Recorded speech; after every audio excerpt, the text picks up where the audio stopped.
Huyu jamaa ana vitabu ndani yake. Ana vitabu vitakavyokuja kutoka baada ya miaka mingi, vitaisaidia dunia.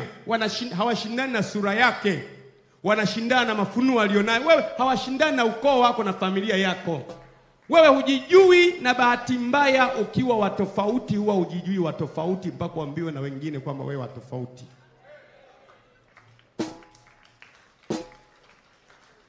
Nirudie tena. Ukiwa wa tofauti huwa hawajijui. Usifikiri mimi najijua niko tofauti, hujijui, unajiona wa kawaida tu. Isipokuwa kuna wakati mwingine mtu wa tofauti unamkuta amekata tamaa kabisa, pako unashangaa. Huyu naye wanakataka tamaa. Amejichokea, anauliza, "Je, wewe ndio Masihi au tutarajie mwingine?" Tutarajie mwingine kivipi? Wewe Yohana Mbatizaji umetuambia sisi ni wanafunzi wako, tuko kwenye mto Jordan. Amekuja kaka mmoja anatembea, tunamjua kabisa ni kaka wa msewe pale. Umetuambia huyo ndio mwanakondoo wa Mungu achukuae dhambi ya ulimwengu. Na sisi tumekuacha wewe, tumemfuata yeye. Baada ya muda unatutuma tena yule jamaa ambaye niliwaambia pale mto Jordan ni mwanakondoo wa Mungu. Hebu kamuulizeni, ni yeye au tutarajie mtu mwingine? Tutarajie. Amechoka. Kuna wakati unapochoka hata zile ahadi za Mungu unazisahau. Ukichoka hata yale maneno uliyoyasema wewe mwenyewe huyakumbuki tena. Naamuru roho ya mke ndani yako. Naamuru uchovu wa kiroho uhame kwa jina la Yesu. Hama! Kuna wakati unachoka, unawaza hivi kweli huwa namuomba Mungu? Jamani, huo ni uchovu wa kiroho. Unasahau ahadi ya Mungu paka unataka kwenye katika jina la Yesu. Mungu wewe unasahau. Alisema mwenyewe. Kina Petro, kina Yohana, kina Yakobo walikuwa wanafunzi wa Yohana Mbatizaji. Yohana Mbatizaji ndiye akawaambia, ondokeni kwangu, nendeni kwa Yesu. Baada ya muda anawauliza tena, amefungwa sasa. Wakati huo yuko jela, amefungwa, maisha yamekuwa magumu, amepitia wakati mgumu.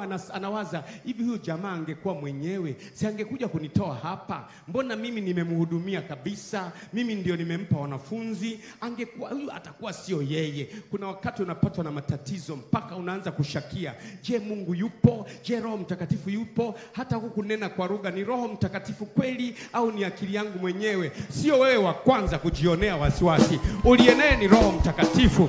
Sitakuacha wala sitakupungukia, asema Bwana wa majeshi.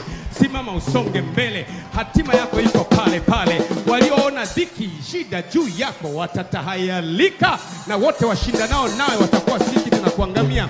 Songa mbele, kuna hatima kubwa mbele yako. Don't worry.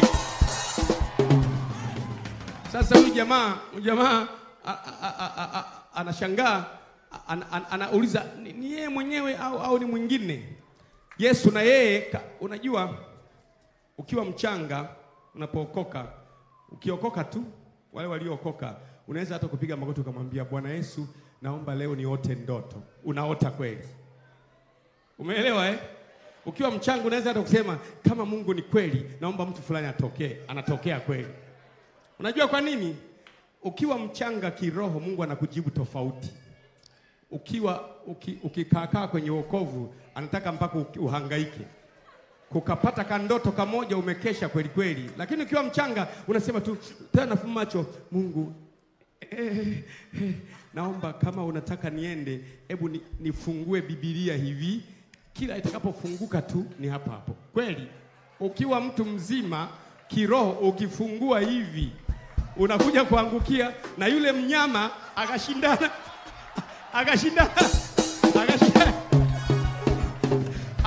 na watakatifu, naye akawashinda.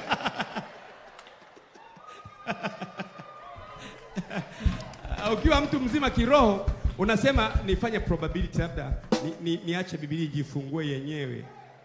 Wakati ukiwa mchanga it works. Unafungua Biblia hivi, unaona, natiwa moyo, usiogope, niko pamoja na wewe. Mungu anaongea na watoto wachanga kiroho namna hiyo. Unapokuwa kiroho sio hivyo.